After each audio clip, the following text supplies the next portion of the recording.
প্রিয় দর্শক, স্বাগত আমাদের নিয়মিত সাপ্তাহিক আয়োজন চায়না বুলেটিনে। আপনারা জানেন, চীন পৃথিবীর বৃহত্তম রাষ্ট্রগুলোর একটি। চীনের রাজনৈতিক, সমাজতান্ত্রিক, প্রশাসনিক বা কূটনৈতিক ঘটনাবহুল খবরগুলো বন্ধুপ্রতিম দেশ বাংলাদেশের দর্শকদের সাথে ভাগ করে নিতেই চায়না মিডিয়া গ্রুপ সিএমজির এই বিশেষ আয়োজন। সঙ্গে আছি আমি তামান্না জেনিফার।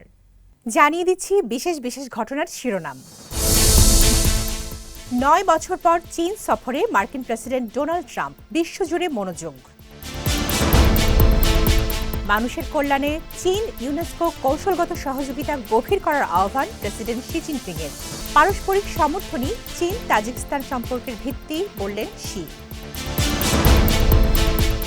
ইরান যুক্তরাষ্ট্র সংলাপ সহজতর করতে পাকিস্তানের প্রতি মধ্যস্থতা জোরদারের আহ্বান চীনের পররাষ্ট্রমন্ত্রীর। মার্কিন প্রেসিডেন্ট ডোনাল্ড ট্রাম্পের রাষ্ট্রীয় চীন সফর বিশ্বজুড়ে ব্যাপক মনোযোগ আকর্ষণ করছে। চীন মার্কিন সম্পর্ক যখন গভীর পুনর্গঠনের মধ্য দিয়ে যাচ্ছে এবং মধ্যপ্রাচ্য এক নাজুক সন্ধিক্ষণে দাঁড়িয়ে, তখন এই সফরকে অত্যন্ত তাৎপর্যপূর্ণ হিসেবে দেখছেন বিশেষজ্ঞরা। চীনের প্রেসিডেন্ট শি জিনপিংয়ের আমন্ত্রণে ট্রাম্প 13 থেকে 15 মে চীন সফর করবেন। 2017 সালে ট্রাম্পের সফরের পর এটি কোনো মার্কিন প্রেসিডেন্টের প্রথম চীন সফর। শি এবং ট্রাম্পের সর্বশেষ সাক্ষাৎ হয়েছিল 2025 সালের অক্টোবরে দক্ষিণ কোরিয়ার বুসান শহরে। 9 বছরের মধ্যে এই প্রথম কোনো মার্কিন প্রেসিডেন্ট চীনের মাটিতে পা রাখলেন। তাই এই সফর উভয় দেশের জন্য এবং বৈশ্বিক রাজনীতি ও অর্থনীতির ভবিষ্যৎ গতিপথের জন্য অত্যন্ত গুরুত্বপূর্ণ বলে মনে করছেন বিশেষজ্ঞরা। চীন সক্রিয়ভাবে ইউনেস্কোর কাজকে সমর্থন করে এবং বিশ্ব শান্তি রক্ষা ও বৈশ্বিক উন্নয়নে উভয় পক্ষের এই ধরনের সহযোগিতা অব্যাহত রাখা উচিত। বেইজিংয়ে সফররত জাতিসংঘের মহাপরিচালক খালেদ এল এনানির সাথে সাক্ষাতে এমন মন্তব্য করেছেন চীনের প্রেসিডেন্ট শি জিনপিং। মঙ্গলবার বিকেলে বেইজিংয়ের গ্রেট হল অব দ্য পিপলে অনুষ্ঠিত বৈঠকে শি জিনপিং সকল দেশের জনগণের মধ্যে পারস্পরিক বোঝাপড়া ও আস্থা বৃদ্ধিতে এবং পারস্পরিক শিক্ষার প্রসারে ইউনেস্কোর গুরুত্বপূর্ণ অবদানের প্রশংসা করেন। এ সময় এল এনানি 12 বছর আগে প্যারিসে ইউনেস্কোর সদর দপ্তরে দেওয়া প্রেসিডেন্ট শির একটি ভাষণের কথা স্মরণ করে বলেন, সেই কথাগুলো যেখানে সমগ্র ইউনেস্কো পরিবারের কাছে একে অপরের সঙ্গে আদান প্রদান এবং পারস্পরিক শিক্ষার গুরুত্ব তুলে ধরা হয়েছিল, সেটা এখনও অগ্রাধিকার।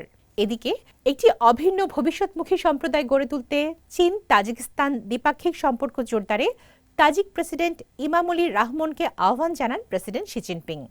মঙ্গলবার বিকেলে বেইজিংয়ে সফররত তাজিক প্রেসিডেন্টের সাথে বৈঠকে আন্তর্জাতিক পরিস্থিতির প্রসঙ্গ তুলে ধরে প্রেসিডেন্ট শি বলেন, বর্তমানে আন্তর্জাতিক পরিস্থিতি যতই পরিবর্তিত হোক, চীন ও তাজিকিস্তান সর্বদা একে অপরের সাহায্যকারী, আস্থাশীল বন্ধু এবং ভালো অংশীদার হিসেবে থাকবে।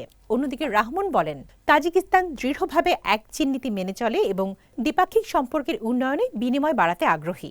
একই দিন বেইজিংয়ে ব্রুনাই দারুসালামের ক্রাউন প্রিন্স ও প্রধানমন্ত্রী কার্যালয়ের সিনিয়র মন্ত্রী হাজি আল মুহতাদি বিল্লাহর সাথে সাক্ষাতে প্রেসিডেন্ট শি আঞ্চলিক শান্তি ও স্থিতিশীলতায় ইতিবাচক শক্তি যোগ করার উপর জোর দেন। জবাবে বিল্লাহ এক চীন নীতির প্রতি তাঁর দেশের অঙ্গীকার পুনর্ব্যক্ত করেন। পাকিস্তানকে মধ্যস্থতা প্রচেষ্টা জোরদার করার এবং হরমুজ প্রণালী খোলা রাখার সঙ্গে সংশ্লিষ্ট বিষয়গুলো যথাযথভাবে সমাধানের আহ্বান জানিয়েছেন চীনের কমিউনিস্ট পার্টির কেন্দ্রীয় কমিটির পলিট ব্যুরোর সদস্য ও দেশের পররাষ্ট্রমন্ত্রী ওয়াং ই। পাকিস্তানের উপপ্রধানমন্ত্রী ও পররাষ্ট্রমন্ত্রী মোহাম্মদ ইসহাক দারের সাথে ফোনে এ আহ্বান জানান তিনি। ফোনালাপে দার ইরান ও যুক্তরাষ্ট্রের মধ্যে আলোচনা এবং সংলাপ প্রসারে পাকিস্তানের সমর্থনের জন্য চীনকে ধন্যবাদ জানান। জবাবে ওয়াং ই বলেন, পাকিস্তান আঞ্চলিক শান্তি পুনরুদ্ধারে অবদান রাখবে, যা আন্তর্জাতিক সম্প্রদায়েরও অভিন্ন প্রত্যাশা। দর্শক, এই ছিল আমাদের এবারের আয়োজনে। আবারও দেখা হবে চীনের সমসাময়িক খবর নিয়ে আগামী সপ্তাহে একই দিন একই সময়ে।